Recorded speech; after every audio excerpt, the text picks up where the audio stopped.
자, 시청자 여러분, ICTK 주주분들 반갑습니다. 6월 10일 2시 15분인데요. 비중을 늘려야 될지도 모를 것 같다는 생각으로 여러분들한테 말씀을 드리려고 영상을 준비해 봤습니다. 제가 지난번 영상에서 요 기준봉이 됐을 때 여기를 안 깬 게 좋다라고 했는데 깬 다음에 반등을 해줬죠. 반등이라기 뭐하고 좀 지지를 해줬다. 정정하겠습니다. 그랬을 때 제가 여러분들한테 여쭤보겠습니다. 내가 비중을 샀다 팔았다 샀다 팔았다 샀다 팔았다를 하고 있는 와중에 얘가 앞으로 계속 갈 거다라고 했을 때 요렇게 떨어졌을 때 깨면 안 되는 부분들을 깼는데 다시 반등을 해줬다, 지지를 해줬다. 그럼 여러분들은 어떻게 하실래요? 비중을 늘리실래요, 마실래요? 네, 저는 비중을 조금 늘렸습니다. 그리고 타점도 보내드렸고요. 제가 항상 이제 뭐 구독자분들께서 좋아요도 눌러주시고, 구독과 좋아요 감사드립니다. 항상 감사드리고, 제가 타점 관련돼 가지고도 문자로 수급을 한 통만 여기다 보내주시면 제가 그 번호에다가 제 타점을 보내드린다고 말씀을 드렸는데, 이 타점이라는 게 그냥 막연하게 보내드린다는 게 아니라 이게 사실 제 자존심이랑 거의 직결된다고 보시면 됩니다. 매도를 했는데 한참 올라가. 그러면은 제 자존심의 스크래치가 엄청나게 나겠죠.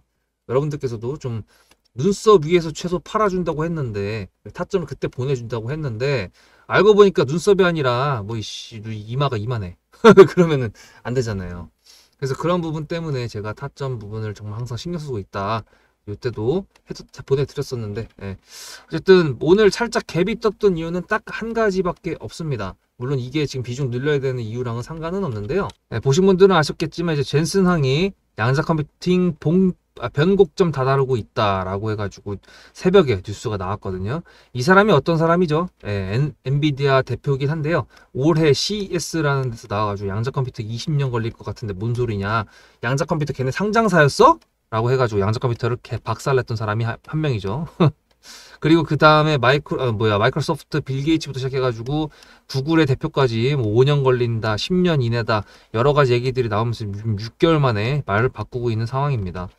그래서 일단 양자 컴퓨터 관련돼가지고 조금 강세일 줄 알았지만 지금 우리나라 같은 경우에는 미국의 원전 섹터가 너무 강세고 지금 우리나라 AI 꽂혀있기 때문에 여기가 더 강세로 지금 하고 있고요. 대북주도 지금 움직이고 있어가지고 양자가 오늘 낄 틈은 없었습니다. 단지 미국 애들 종목을 보면은 움직임이 있었죠. 퀀텀 컴퓨팅이 제일 많이 움직였던 것 같고, D-Wave나 아이온큐나 리게티 같은 경우에는 이렇게 생각보다 움직이진 않았어요. 우리나라도 별로 크게 움직인 건 없었고, 우리로 정도가 좀 움직일 줄 알았는데 얘도 안 움직이는 거 보면은 오늘은 아니었습니다. 근데 이제 제가 말씀드리고 싶었던 내용은 이게 아니고요. 오늘의 이슈만 체크를 한 거고, 그 이전에 USDC 관련돼 가지고 이준석이 질문했을 때 이재명이 대답을 안 했습니다. 여러분들은 이거 차이점을 아시나요? 지금 이거를 생뚱맞게 왜 얘기하나 보면은 지금 시장에서 움직이고 있는 이재명의 정책주 가운데서요. 지금 스테이블 코인이 움직이고 있습니다. 이 스테이블 코인 관련돼 가지고 지금 미국에서 하고 있는 게 이건데요. 쉽게 설명드리면 USDT는 테더라고 하는 홍콩 쪽에서 하고 있는 그 관리로 해가지고 거래가 이루어지는 거고요. USDC 같은 경우는 코인베이스 미국 회사죠. 상장사. 걔네들이 관리를 해주고 있고, 담보 비율 같은 경우도 얘는 이제 금이랑 미국 국채 이런 걸로 해가지고 USDC가 지금 현재 그 테더라고 하는 이 USDT보다 시가총액으로 따지면 3분의 1 정도밖에 밖에 안 되는 좀 크기가 차이가 나는데, 트럼프 정부나 이쪽에서 지금 홍콩 쪽이니까 중국 자본이잖아요. 그래서 금이랑 국채 이런 걸로 해가지고 USDC 쪽을 밀고 있어요. 그래서 요거에 대한 기본 설명을 말씀드렸는데, 이걸 왜 말씀드렸냐면 우리나라 같은 경우에는 지금 얘가 US 달러잖아요. 그럼 US 달러 같은 경우는 기축통화이기 때문에 우리나라는 기축통화가 있나요? 없습니다. 우리나라가 진짜로 스테이블 코인을 하려 그러면은 여기에서 이제 관리되는 것들을 우리나라 뭐 기반으로 또 하나 만들어가지고 뭐 들어가든가, 아니면 지금 전문가들 쪽에서 이해하고 있는 거는 CBDC, 한국은행에서 발행하는 형태로 나온다고 얘기가 나오고 있습니다. 그래서 1대1 담보로 해가지고 뭐 이렇게 한다고 하는데, 요거 관련돼가지고 이제 전자지갑이라는 부분들이 조금, 아무래도 그 제로페이부터 시작해가지고 지갑이라는 게 생각보다 조금 더 우리한테 좀 익숙하게 다가왔었던 부분이 있는데, 이번에 정책적으로 그렇게 간다 그러면은 아무래도 사이버 보안 쪽으로 당연하게도 더 이슈가 될 수밖에 없을 거라고 보입니다. 지금 SKT 사태 관련돼 가지고도 털리기 전에 좀 보안 쪽으로 해놓자 이러면서 보안에 대한 내용이 계속 나오고 있는데, 그렇다고 해가지고 제가 보안주를 추천드렸나? 아닙니다. 양자 컴퓨터의 보안인 PQC를 갖고 있는 이놈을 계속 끌고 가려고 하는 거라서, 대신에 확실하게 하나 말씀드릴 수 있는 거는 지금 제가 말씀드린 내용은요, 나오려면 아직 한참 남았습니다. 그거 말고 이제 조금 최근, 그러니까 좀 앞으로 좀 짧게 기간을 봤을 때 나올 수 있는 내용은 저번에 말씀드렸던 SKT 사태 관련된 내용으로 나올 수 있을 거다라는 점검, 마지막 최종 점검이죠. 그게 될 수도 있고, 근데 이제 이번 주에 SKT 경영진 회의를 한다고 했었기 때문에 거기서 어떻게 평가가 되는지도 달라질 것 같고요. 그리고 이제 제가 지금 말씀드린 것 같은 경우는 국내적으로 정치적인 부분들이 그쪽으로 쏠리게 되면은 당연히 보안은 그럼 어떻게 할 건데? 양자 컴퓨터가 올라가면은 비트코인 해킹되는 거 아니야? 전 세계의 이목은 지금 이거에 쏠려 있거든요. 근데 우리나라 같은 경우가 지금 다른 데서 하고 있는 스테이블 코인을 베껴가지고 우리나라한테 맞는 거를 만든다고 치더라도 그렇게 되면 누군가가 해킹이 들어와가지고 했을 때 우리나라 자본시장에 문제가 굉장히 될 수밖에 없겠죠. 그렇게 됐을 때는 국내 시장 팹리스 기업 중에서도 양자 보안으로 지금 미국의 선도 기업들한테까지 칩을 만들어주고 있는 ICTK가 각광을 받을 수 있다라는 게 좀 멀리 내다봤을 때 가능하다라는 거를 시사를 해봤습니다. 근데 대신에 이제 제가 타점 관련돼 가지고 매수도 보내드리고 매도도 보내드리고 있는 이 타점은 제 자존심인가 마찬가지인데 이걸 문자로 제가 보내드리잖아요. 근데 이 문자 메시지가 의미가 없을 수도 있고 있을 수도 있는데 이게 의미가 있고 여러분들이 이걸로 잘 해드시려면 세력주에 대한 조건을 일단 숙지를 하셔야 됩니다. 종목에 대한 명분과 다른 건 당연히 숙지해야 되는 건 당연한 거고요. 세력주에 대한 내용 숙지해야 되니까 요거 하고 오시면은 제가 뒤에 기술적인 분석으로 요약 정리해 보도록 하겠습니다. 여러분들의 주식 인생의 터닝포인트가 될 수 있을 내용들을 지금 말씀드릴 거니까 집중하셔야 되는데 그 전에 제가 질문 하나만 여러분들 드리겠습니다. 지금 올라가고 있는 종목들, 세력들이 있을까요? 없을까요? 다 있습니다. 각각 주체가 있고요. 문제는 얘네가 성격이 다 다릅니다. 하나는 FM이고 하나는 FM대로 안 가고 하나는 굉장히 힘들게 움직이는 조막손이고 매집 기간이 굉장히 긴 상태에서 한 방에 털고 나오는 조막손이라는 놈들도 있고요. 대놓고 올린 다음에 지지부진하게 해가지고 이 정도 수익이면 만족을 시켰는데 갑자기 그걸 뛰어넘는 수익이 나오는 경우도 있고요. 여러 가지 경로가 있습니다만 웃긴 거는 이 세력주들도 기준이라는 게 존재합니다. 제가 주식을 11년 하면서 세 가지로 지금 좁힌 거거든요. 집중해야겠죠. 근데 여러분들 그거 아십니까? 제가 2014년도 시작했거든요, 주식을요. 그때는 상한가가 15%였습니다.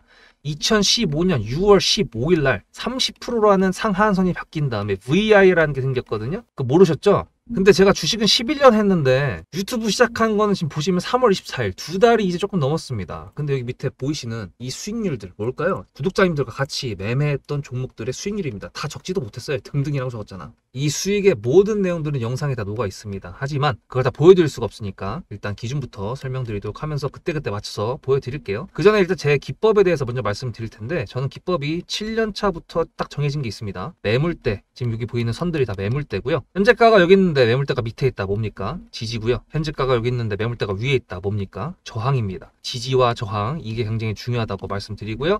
캔들과 거래대금 이평선 끝입니다. 그 외의 거는 저는 보지 않습니다. 자, 그럼 첫 번째 기준은 무엇인가? 수급이 들어와야 되는데요. 이거 지금 보이시는 거 DSC 인베스트먼트입니다. 여기 노란색 선은 제가 1000억 거래대금이 나오는 일본 캔들의 표시가 되는 내용인데요. 수급은 당연하게도 돈이죠. 돈이 있어야 매물대를 잡아 먹으면서 올릴 수 있는 힘이 생기겠죠. 그게 세력의 힘의 원천이죠. 그럼 두 번째, 자리를 지켜야 됩니다. 자리를 어디를 지켜야 되나요? 세력들도요. 자기네들의 마지노선이라는 게 있습니다. 거기를 깨면 안 된다라고 생각되는 구간이 있는데 거기를 지킨다면요. 그것도 세력의 마지노선입니다. DSC 인베스트먼트 같은 경우에는 4,200원 라인이 마지노선이었고요. 제가 영상을 엄청 많이 올려드렸었는데 4월 15일 날 7거래일 만에 140% 수익 실현했다고 아예 대놓고 제목까지 써놨잖아요. 근데 얘가 올리려면 우리가 앞에서 뭐 했죠? 명분을 체크했죠? 그리고 명분의 지속성까지 체크했습니다. 그렇다는 건 뭐예요? 뉴스가 붙어야 될 거 아니에요. 재료가 붙어야 다른 데서 수급이 추가적으로 들어오면서 이 세력의 추진력이 더 힘을 발할 거 아닙니까? 세 번째 조건. 재료를 뉴스로 포장한다. DSC 인베스트먼트를 말씀드리면은 필요사 AI를 메타에서 인수를 한다 그랬어요. 그리고 여기서 필요사 AI가 메타랑 인수 안 한다 그랬어요. 그리고 여기서는 돈을 따로 받는다 그랬는데 갑자기 여기서 이재명이 필요사 AI를 방문을 합니다. 개별적인 투자사에 대한 내용으로 갔다가 그 재료가 소멸했음에도 불구하고 자리를 지켜줬고 그 재료를 다른 재료로 포장해가지고 뉴스로 올려가지고 이재명이 방문했다라는 걸로 실제로 방문도 했고요. 폭발이 일어났죠. 절대로 세력 줍니다. 자, 그러면은 로보티즈 영상도 이렇게나 많이 있습니다. 저희 매수가가 37,000원이었거든요. 그리고 4월달 7, 8, 9 언젠지 기억나십니까? 지수가 이렇게 떨어졌던 날이었죠. 근데 로보티즈는 어떻게 됐나요? 37,000원을 가볍게 이탈했지 다시 돌아왔습니다. 자리를 계속 지켜줬죠. 그리고 저는 이때부터 계속 피지컬 AI, 휴머노이드 로봇 관련돼 가지고 내용을 계속 말씀드리면서 우리가 로보티즈를 가져가는 명분의 지속성이 있다고 얘기를 했고, 주가가 자리를 지켜주기 때문에 우리는 아직 매도할 필요가 없다라고 얘기했는데, 여기서 또 3+1이 나옵니다. 중국 휴머노이드 로봇에다가 액추에이터라고 하는 로보티즈의 98%의 매출을 책임지고 있는 제품을 제공하고 있다. 지금 62,600원인데 저희가 62,000원 위에서 매도를 했습니다. 그 매도 타점은 어떻게 나온 걸까요? 그럼 또 하나, 얘는 FM 세력입니다. 동양철관, 알래스카 LNG 관련된 내용으로 저희가 매수를 진행을 했고요. 분할 매도를 하긴 했지만 적어도 70%라는 수익에서 매도를 깔끔하게 해놨습니다. 이게 관성 구간이라고 할 수 있거든요. 관성 구간, 이거는 탑 트레이더, 100억대 이상의 매매를 하는 개인 투자자, 탑 트레이더라고 그러죠. 그런 분들도 부르는 호칭입니다. 관성 구간에 들어왔다. 이 관성 구간에서는 탑 트레이더들도요, 전략적으로 분할 매도로 대응을 하거든요. 특히나 이게 신고가 구간으로 가게 되면은 더더욱이 BHA 같은 경우 저희 매수가가 23,000원이었고요. 매도가가 40,000원이었습니다. 역사적 신고가가 나왔던 관성 구간, 저는 구독자님들과 전략적으로 분할 매도로 대응을 했거든요. 자, 그럼 여러분들한테 제가 11년 동안 했던 거를 축적시켜서 3가지로 딱 간단하게 나눴습니다. 세력주의 매매 기준 3가지 다 알려드렸어요. 그럼 이제 여러분들한테 질문 드릴게요. 어떻게 이제부터 매매하실 겁니까? 저도 주식을 오래 해가지고 굴곡이 아주 많았었습니다. 근데 결론적으로 정상궤도에 올려놓고 유튜브라는 거에 좀 늦었지만 목표를 가지고 입문을 했습니다. 그래서 지금 짧은 시간 내에 구독자님들께서 많이 좋아해 주시고 시간을 내서 영상을 봐주시는 거에 대한 감사한 마음이 있는데, 문제는 제가 장중에 영상을 녹화를 한 다음에 6시 이후에 올려드리니까 아무리 대놓고 매물대를 이렇게 해놓고 이 정도의 가격에서 매수를 진행할 거다라고 얘기를 하더라도 변수라는 게 항상 존재하는 게 주식시장인데, 그 속에서 매수랑 매도를 해야 되는 건데 제가 구독자님들 번호를 아는 것도 아니고, 그러다 보니 문자로 수급을 위에 있는 이 번호로 전송만 해주시는 구독자님들한테는 제 타점을 무료로 보내드리려고 하는 겁니다. 일반 유튜버들도 구독자님들한테 영상 봐주셔서 감사합니다 하면서 이벤트 하잖아요. 그거랑 똑같은 개념으로. 그럼 여러분들께서 타점을 받으시는 데 있어가지고 메리트가 뭐가 있을까요? 매매 기준도 알았으니까 이제 내가 알아서 하면 되지 라고 생각할 수 있을 것 같은데, DSC 인베스트먼트 3월 26일 밑에 4,200원 라인에 지지가 생기기도 전부터 저는 말씀을 드렸고요. 로보티즈 지지하는 라인이 나오기도 전부터 37,000원을 지켜야 된다라고 말씀드렸고요. BHI는 신고가 관성 구간의 시작점에서부터 구독자님들하고 같이 매수를 진행했고요. 너무 많으니까 이것만 말씀드리는 건데, DSC 인베스트먼트도 매도했던 고가건 어딥니까? 역사적 신고가 10,000원 이상이니까. 로보티즈 역사적 신고가입니다. 그리고 지금 62,000원 넘어가 있잖아요.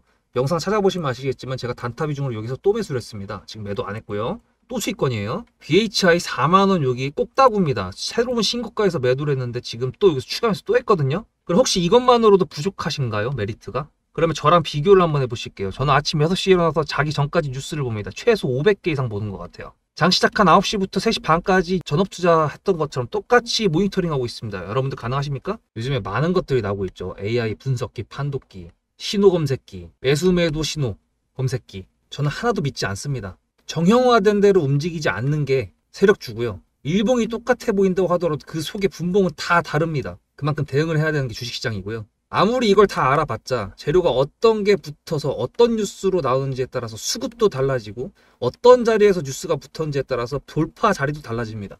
그 모든 것들을 다 저는 판단을 할 수 있기 때문에 감히 제가 타점을 보내드릴 수 있다. 받으시라고 말씀을 드리는 겁니다. 문자로 수급을 한 통만 보내주시면 됩니다. 그럼 그 번호로 제 타점을 보내드릴 거라는 거. 이제 요약 정리할 건데 종목으로 돌아가면서 여러분들은 문자 한 통 보내시면 될 것 같습니다. 네, 이제 숙지 다 하셨죠? 충분하게 해야 된다는 거 계속 말씀드릴 겁니다. 종목의 명분은 기본이라고 말씀드리고, 문자 수급 전송하는 번호는 여기 있다. 일단 지수만 봤을 때는 지금 고각도로 올라가고 있는데 전고점을 돌파를 했거든요. 그래서 지금 눌릴 수도 있다라는 불안감이 있긴 한데, 글쎄요. 저번에도 말씀드렸지만 지금 얘가 지금 시장에 관심을 못 받는 타이밍이긴 합니다. 젠슨왕이 어그로를 끌어주긴 했지만 우리나라에서까지 그게 가능하지는 못했고요. 대신에 이런 형태가 있죠. 세력주의 형태라고 하더라도 뉴스가 어저께 나오고 그저께 나왔는데 오늘 안 움직였는데 갑자기 이전 뉴스가 HTS, 키움증권이나 현대증권, 삼성증권 이런 데 갖다 박히면서 갑자기 종목이 올라가는 때가 있어요. 그렇게 될 수도 있다라는 가정도 일단 해보고요. 그런 가정할 수 있다는 거는 얘가 자리를 지켜주고 있기 때문이죠. 17,500원이라는 요 라인 여기를 지켜주고 있는 상황이고, 어저께 그저께는 깼지만 지금 그런 모습이다라는 거. 핸들링을 할 때 거래량이 별로 안 밀리는데 얘가 진짜 과하게 눌린다거나 아니면 그럴 때는 조금 이상하게 봐도 됩니다. 수상하잖아요. 아니 도대체 이슈가 없는데 도대체 왜 떨어지는 거야 하는 경우 굉장히 많이 여러분들께서 느껴보셨을 텐데, 그런 경우가 계속 있다고 하더라도 얘 같은 경우에는 지켜줄 때를 결국엔 지켜주는 모습들을 지금까지 보여줬고요. 그거 믿고 가는 겁니다. 이게 지금 장대양봉 고가에서 나왔다고 해가지고 제 물량을 여기서 털어먹었다, 저는 그렇게 생각을 하지 않습니다. 일단은 조금 더 거래량이 더 실렸던가 아니면은 아싸리 25,000원 정도까지 터치했던가 그렇게 됐었으면은 그렇게 저도 생각을 했을 텐데 그게 아니기 때문에 홀딩하고 있다. 비중 늘려야 될지도 모른다고 했던 부분은 아까 말씀드렸던 장기적인 시야에 대해서 시사를 해드렸던 부분에 대해서 조금 더 노출이 명확하게 된다고 하면 해볼 생각입니다. 스테이블 코인이 이제 막 올라가고 미투원도 상한가를 가고 있는 와중에 얘가 벌써 각광받기는 좀 오바죠.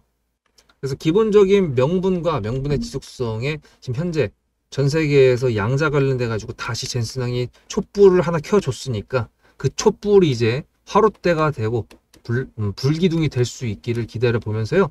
여러분들은 타점 어차피 ICTK만 나가는 게 아닙니다.